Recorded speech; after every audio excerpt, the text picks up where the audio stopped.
Bien-aimés dans le Seigneur, bonjour.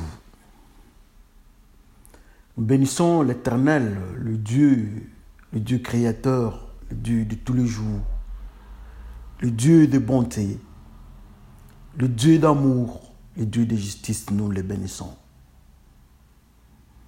Il a créé les cieux et la terre. Et voilà, nous sommes parmi ces créatures. Nous avons la grâce de connaître le salut par le truchement de son Fils Jésus-Christ. Car l'homme avait cherché, je m'excuse, avait choisi le chemin de la méchanceté, le chemin de la désobéissance. Mais en Jésus-Christ, nous avons trouvé la guérison. Nous avons trouvé et nous trouvons la vie. Et nous sommes appelés encore les enfants de Dieu, et c'est merveilleux. Aujourd'hui, Dieu nous fait grâce de suivre encore sa parole, d'écouter sa parole, une exhortation pour 35 minutes, pour 35 à 40 minutes, ou de 30 à 40 minutes. C'est merveilleux et tout c'est par la grâce. Alors avant de commencer notre exhortation de ces jours, aujourd'hui, le 26 septembre 2019, avant de commencer cette exhortation, nous nous laisserons entre les mains du Seigneur. Prions le Seigneur. Le Dieu merveilleux, le Dieu de tous les jours, nous élevons ton nom. Toi qui nous as aimés, toi qui nous as choisis, nous voici au-devant de toi. Oui, parle-nous, enseigne-nous. Montre-nous ta face. Parle-nous, Seigneur, nous avons besoin de ça. C'est la seule source pour nous de trouver la vie et la vie en abondance. Que le Saint-Esprit prenne contrôle de nos pensées et de nos bouches. Pour ceux qui vont entendre cette parole, que ce soit une parole qui va donner vie à tout un chacun. Par le nom de Jésus-Christ, Père, nous te glorifions. Nous disons Amen. Oui, merci frères et sœurs, c'est votre frère Bifalo Bifoulou du ministère de l'Armée Bleue.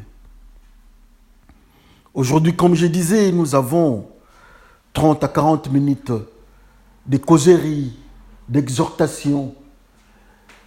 Nous allons parler en famille et nous allons parler en amis.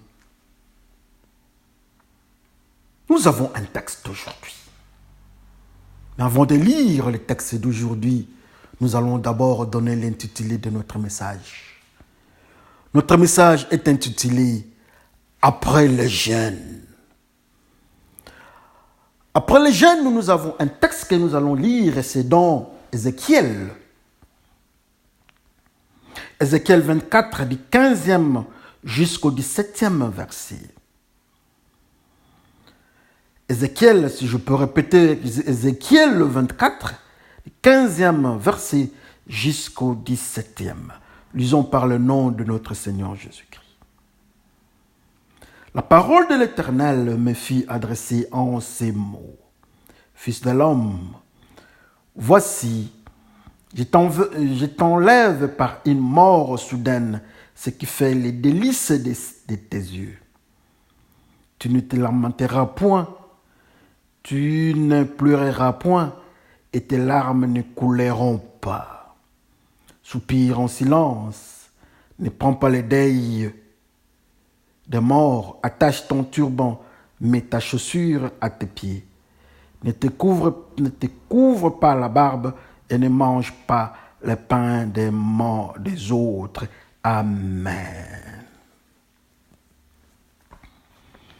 Je viens de dire que nous avons aujourd'hui un texte que nous allons lire. Mais à la fin de ce texte, nous allons partir quelque part.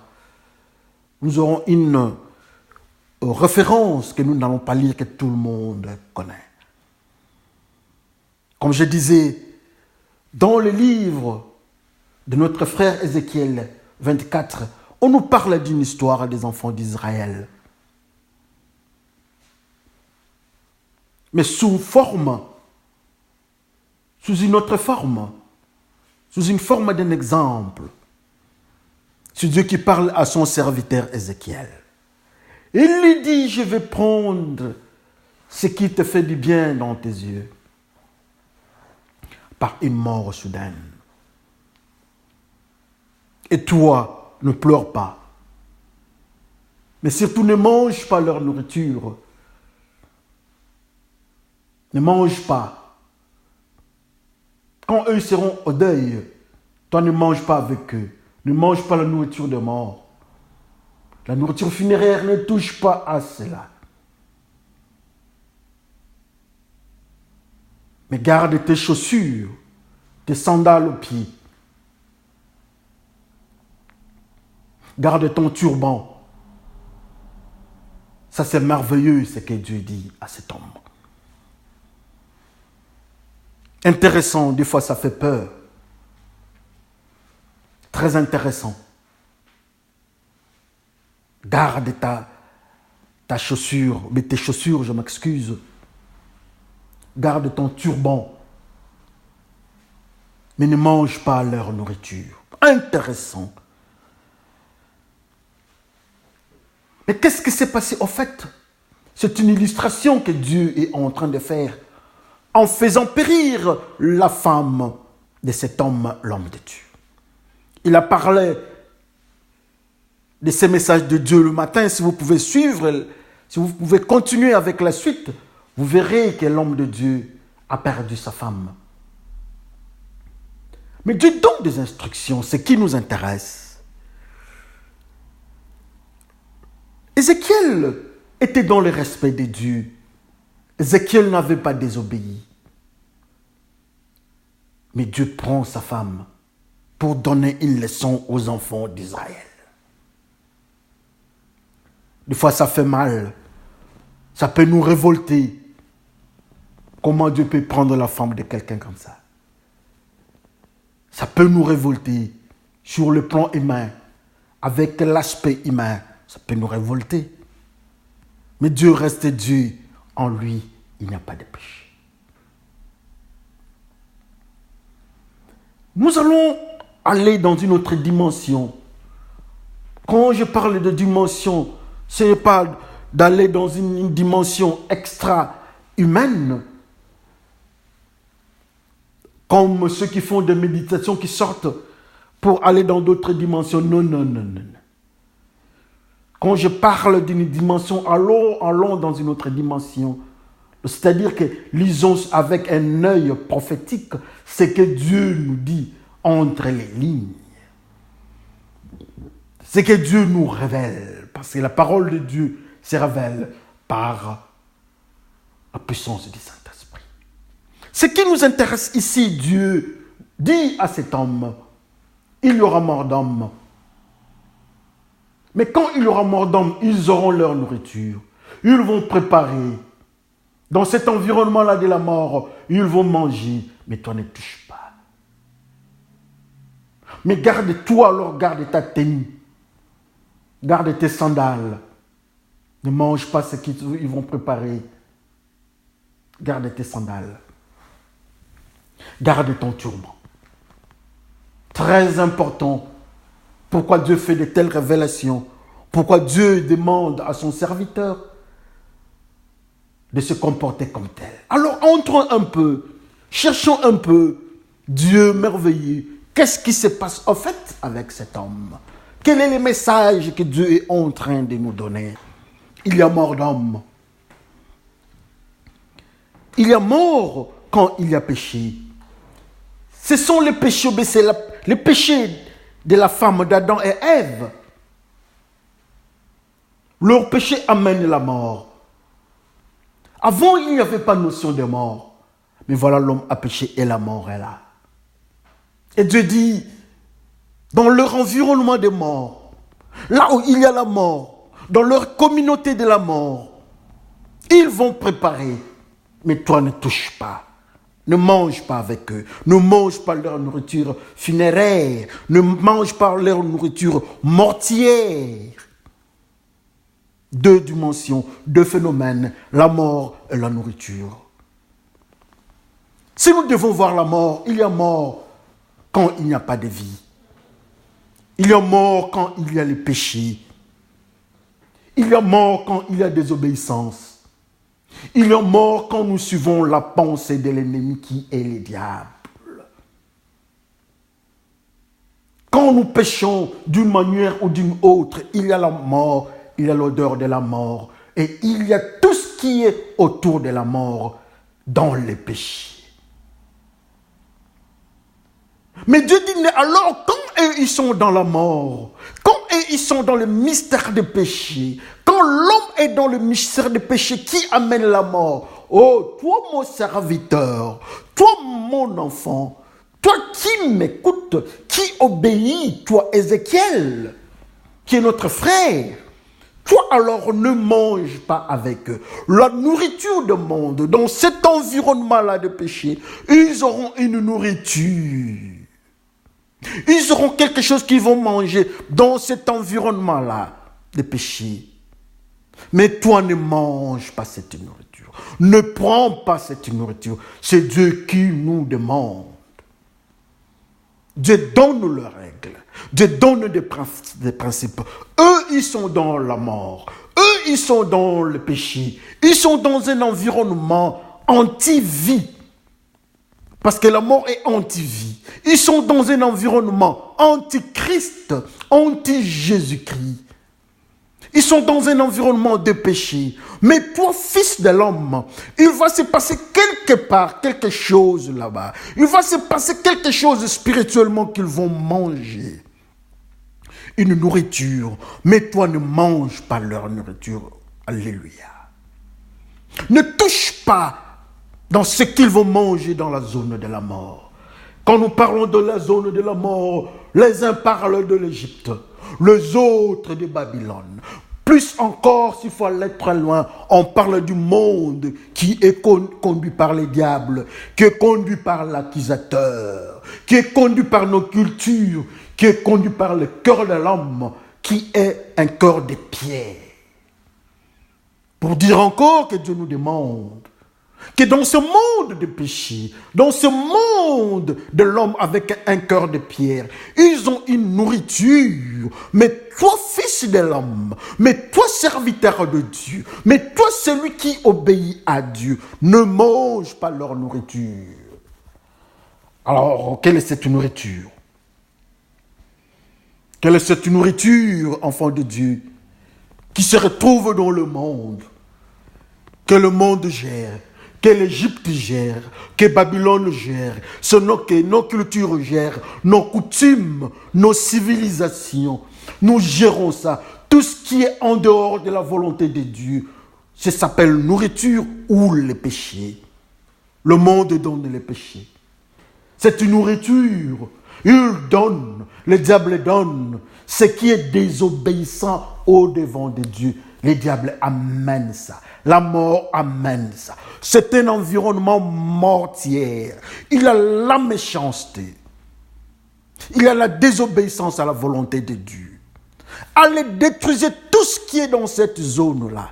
Ne prenez ni roi, ni bovin, ni tout ce que vous allez trouver. Ne prenez rien.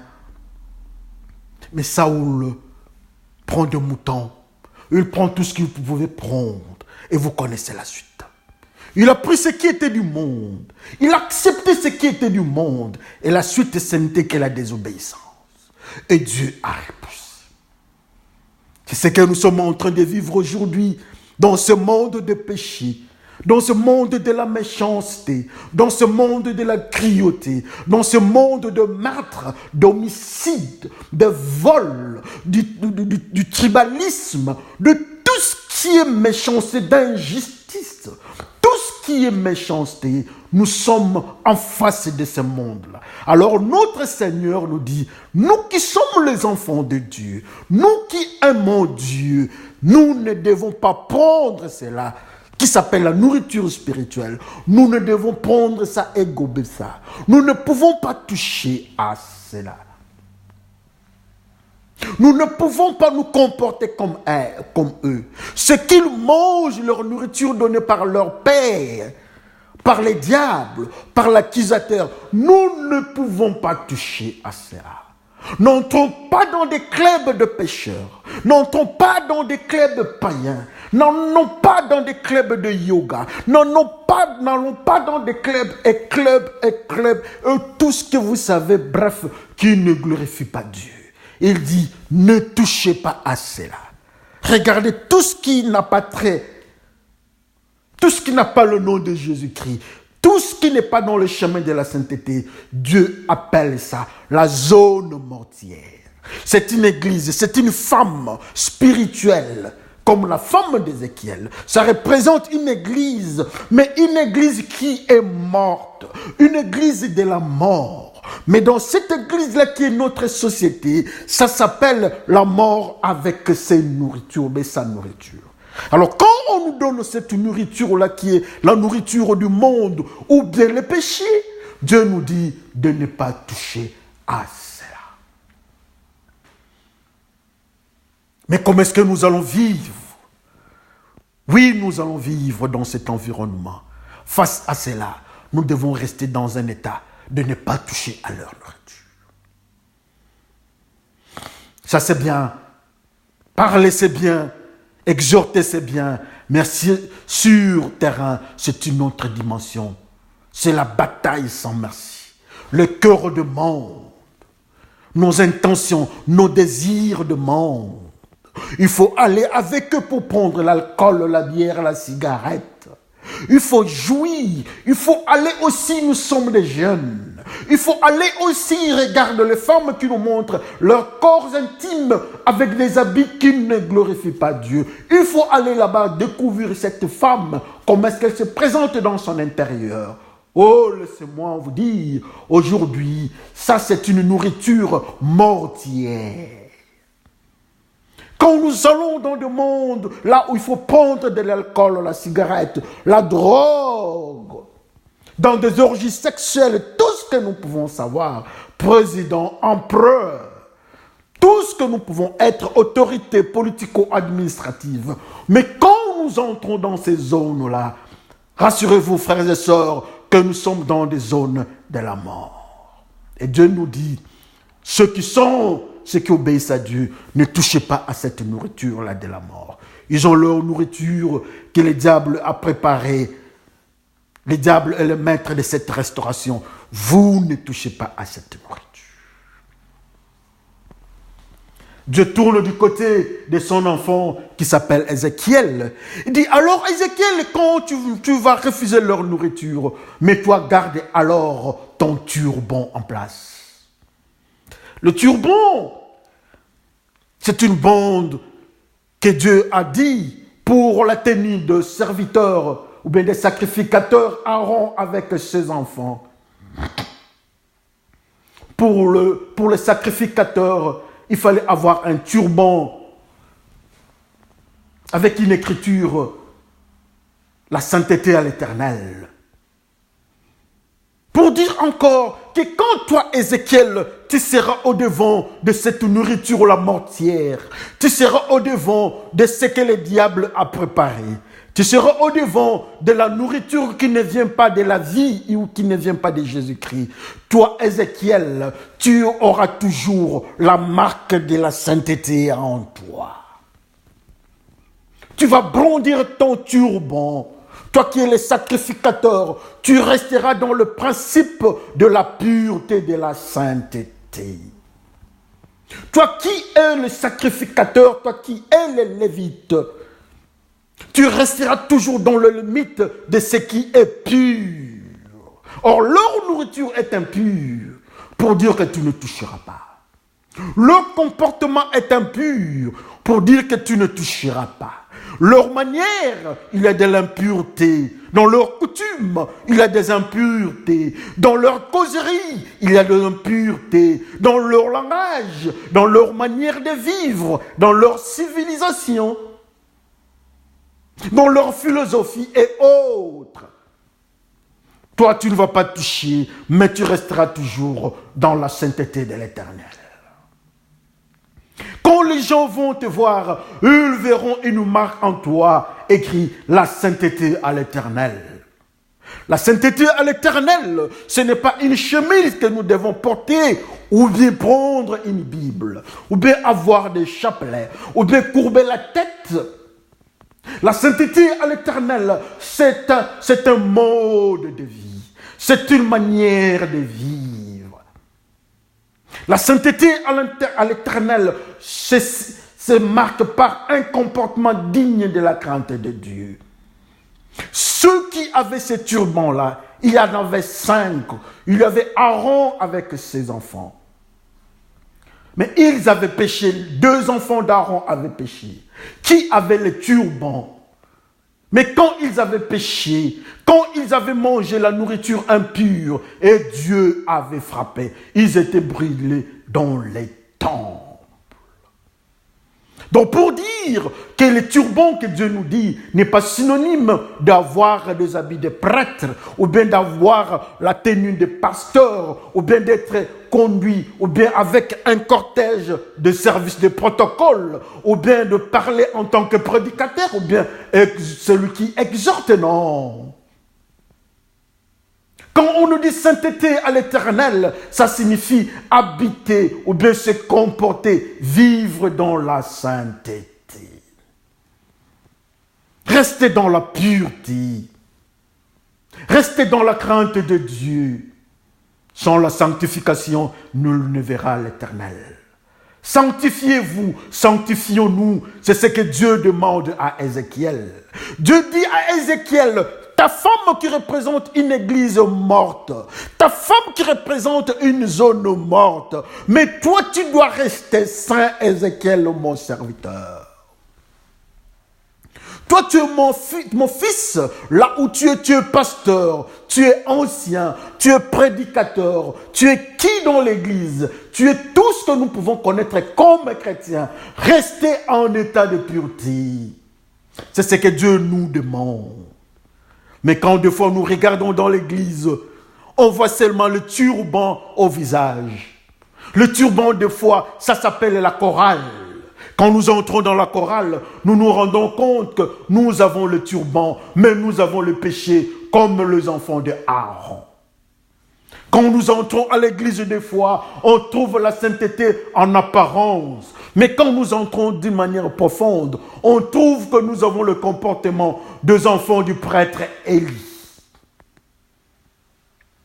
Quand nous entrons dans l'église, il y a une apparence de sainteté. Quand nous allons très profond, nous avançons très profondément, on trouve que nous sommes Ananias et Saphira.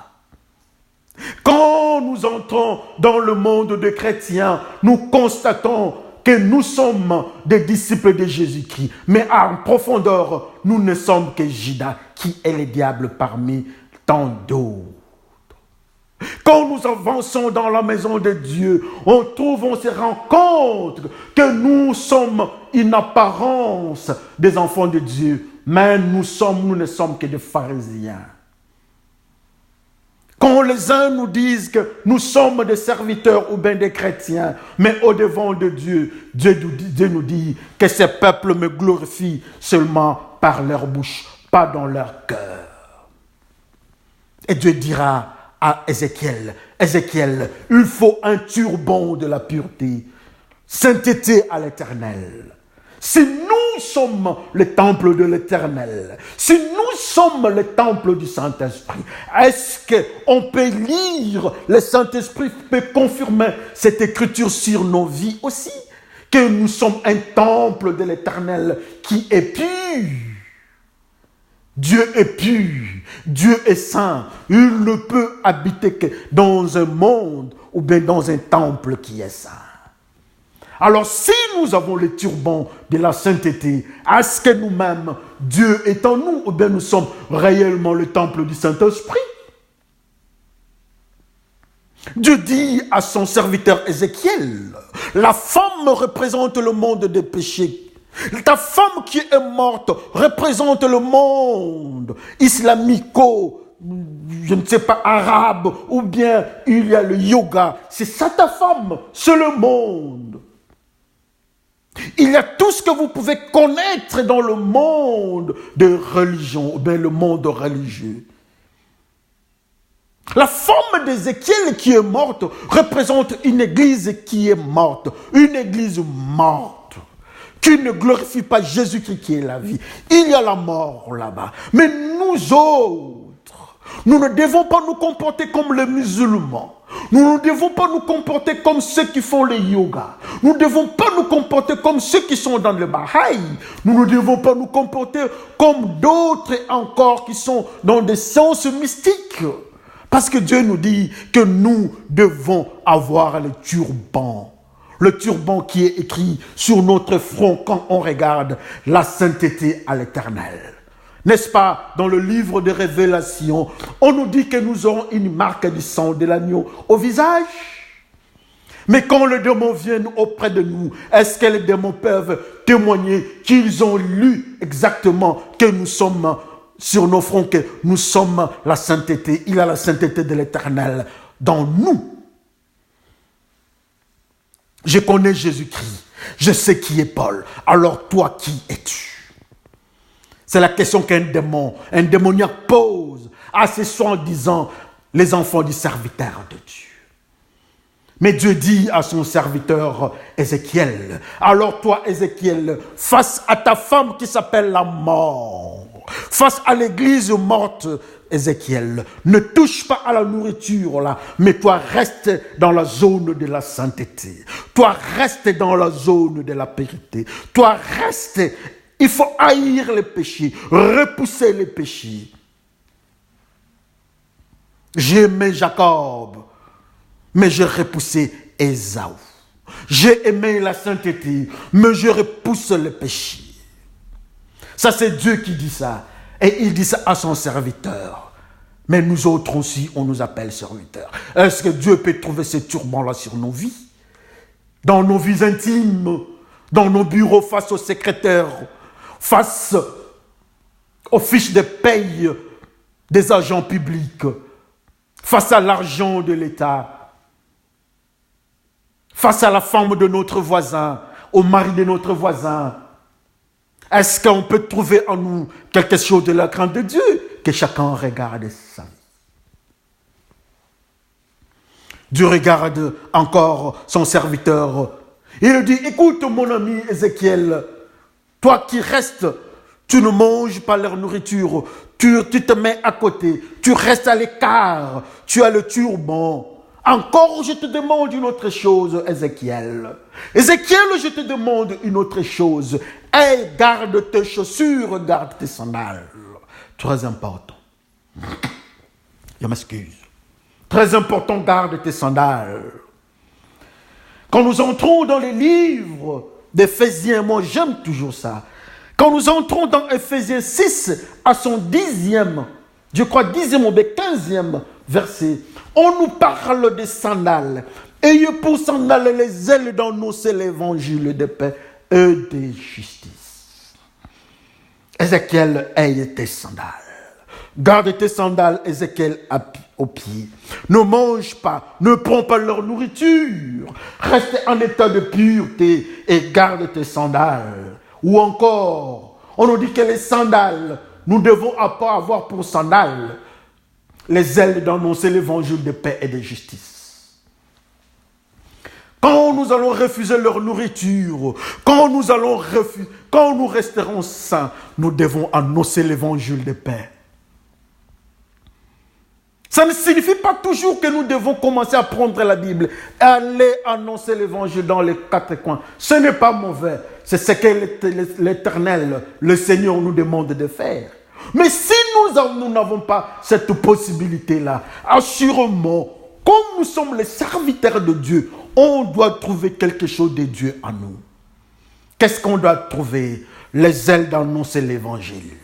Quand le monde viendra à nous, quand le monde qui sont dans les activités funéraires, les activités funèbres ou bien mortières s'il faut les dire, quand ils sont dans le monde des péchés, ils viennent vers nous, ils vont constater quelque chose, la sainteté. En plus, quand ils trouveront aussi une autre marque sur nous, ça sera la marque de l'évangile, le comportement des enfants de Dieu.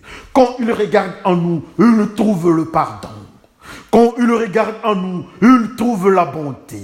Quand il regarde en nous, il trouve la tempérance. Quand il regarde en nous, il trouve la patience. Quand il regarde en nous, il trouve la crainte de Dieu. Quand il regarde en nous, il trouve la haine du péché. Quand il regarde en nous, il trouve l'amour du prochain. Quand il regarde en nous, il sent l'odeur de la crainte de Dieu. Quand il regarde en nous, il trouve la marque de Jésus-Christ en nous. Oh, ayez les ailes d'annoncer l'évangile de paix et de justice.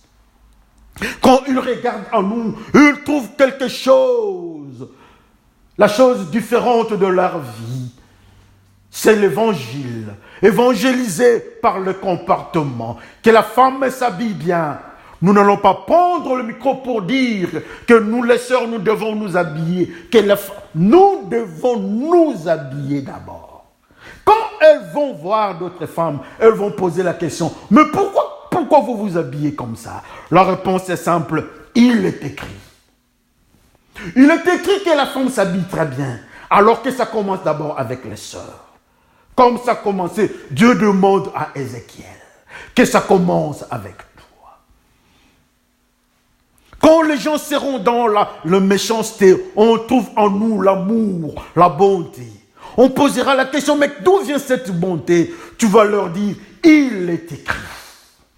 Tu évangélises dans ton comportement.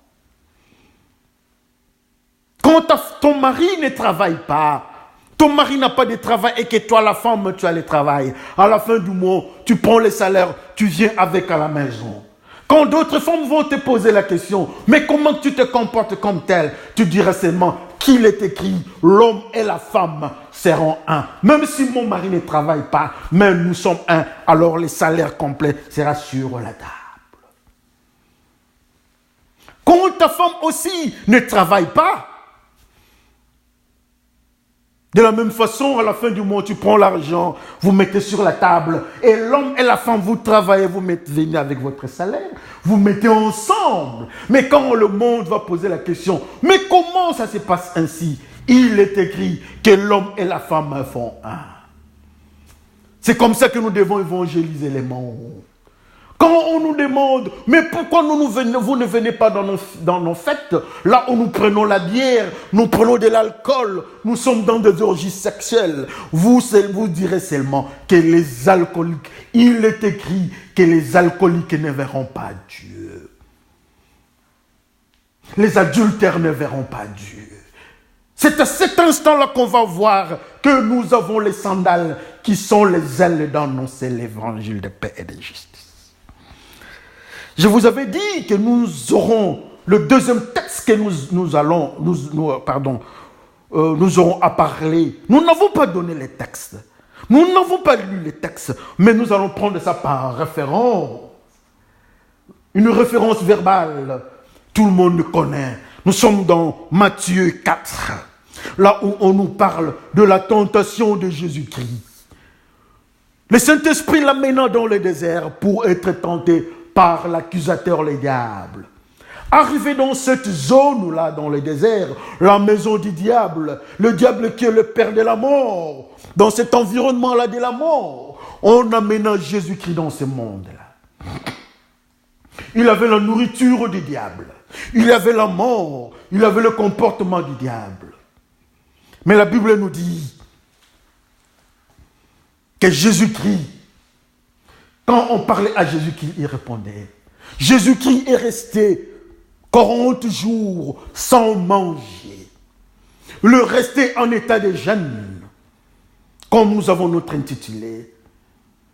Il est resté en état de jeûne pendant 40 jours. Face à lui, il avait la nourriture de la mort.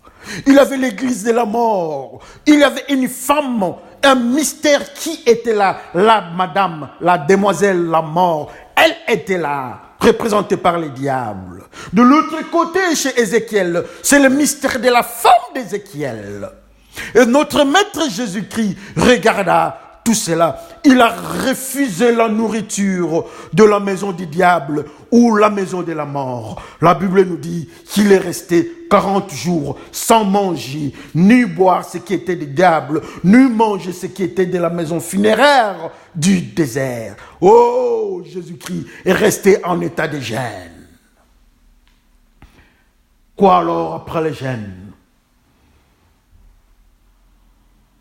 Quand le diable parle à Jésus-Christ, Jésus-Christ lui dit, il est écrit, il enseigne, il parle, il évangélise, comme Dieu avait dit à Ézéchiel d'avoir toujours ses sandales, d'annoncer l'évangile de paix et de justice. Voilà, Jésus-Christ annonce l'évangile de paix et de justice dans le monde de la mort qui s'appelle le désert, avec les diables le maître. Il refuse la nourriture du désert pendant 40 jours. Il annonce l'évangile dans la maison du diable. Il est resté quelque chose. Et Jésus-Christ, la Bible nous dit que Jésus-Christ n'a pas péché. Comme il n'a pas péché, il a gardé son turban, la sainteté à l'Éternel. Il est resté saint. Jésus-Christ est resté en état de jeûne. Mais après le jeûne, qu'est-ce que c'est? Qu'est-ce qui vient? Pouvons-nous dire que ce que nous avons lu avec Ézéchiel, cette église-là, c'est l'église qui est le monde? Que Ézéchiel représente Jésus-Christ? Pouvons-nous dire que Dieu nous demande d'être comme Jésus-Christ? C'est à nous de voir, de constater la similitude entre ce que Dieu a parlé avec Ézéchiel et ce que Jésus-Christ a fait dans le désert. C'est à nous de voir comment est-ce que nous devons nous comporter comme Jésus-Christ. Ézéchiel s'est comporté comme Jésus-Christ. Jésus-Christ s'est comporté comme Ézéchiel. Alors de notre côté, nous autres, pouvons-nous dire que nous nous comportons comme Ézéchiel ou bien comme Jésus-Christ? Paul, je crois, un des serviteurs de Dieu qui dit qu'il est l'imitateur du Christ. Ézéchiel est l'imitateur du Christ. Paul est l'imitateur du Christ. Pierre est l'imitateur du Christ. Marie de Magdala est l'imitateur du Christ. Alors quand on vient de notre côté, quand on vient vers vous, est-ce qu'on peut prononcer la même phrase que nous sommes l'imitateur du Christ? Est-ce que nous avons notre vie annoncer l'évangile de paix et de justice? Est-ce que nos vies représentent la sainteté? Est-ce que nous refusons leur nourriture mortière? C'est à nous de voir. 40 jours, Jésus-Christ n'a pas mangé. Jésus-Christ n'a pas mangé. Il n'a pas mangé. Il a refusé la nourriture du monde dans les déserts. La Bible nous dit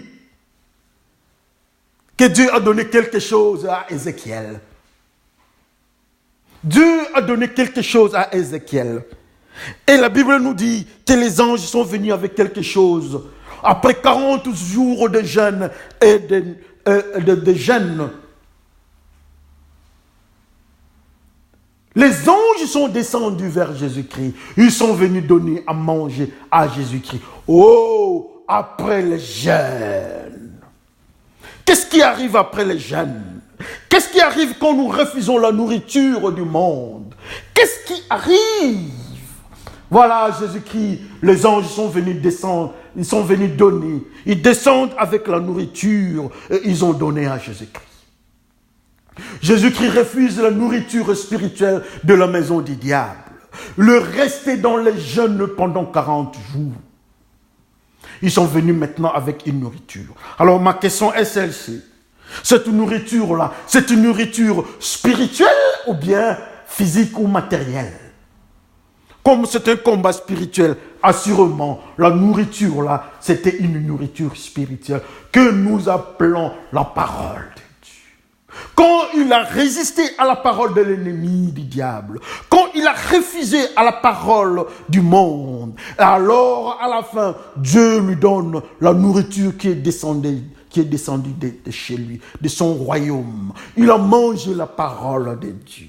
Oh, après les jeûnes. Ézéchiel refuse la parole, il refuse la nourriture du monde. Mais souvenez-vous, avec Ézéchiel, on lui a donné le rouleau. On dit avale ces rouleaux, mange ces rouleaux. Avec ces rouleaux-là, le rouleau avait le goût de miel et de lait, qui ne représente que la parole de Dieu. Il est resté en état de gêne face à la nourriture de l'environnement du monde, face à cet environnement de péché. Il est resté en état de gêne et Dieu lui donna. Et Dieu lui a donné le rouleau, la parole, et Ézéchiel a avalé. Alors nous autres, quand on nous regarde, est-ce que le monde peut dire que nous avons mangé le rouleau de la parole de Dieu? Daniel a pris le rouleau de la parole de Dieu. Josué a pris le rouleau de la parole de Dieu. Samuel a pris le rouleau de la parole de Dieu. Abraham, Moïse, Aaron, ils ont pris le rouleau de la parole de Dieu. Même Saoul, qui était Saoul, le persécuteur de l'église, il s'est repenti. Il a pris la parole, la nourriture de Dieu. Il est devenu Paul. Alors nous autres, est-ce que le monde peut nous dire que nous avons aussi pris la nourriture qui est le rouleau de la parole de Dieu? Après les jeûnes, qu'est-ce qui arrive? Dieu donne sa nourriture. Il donne sa parole. Pour ceux qui sont dans la sainteté, il donne sa parole.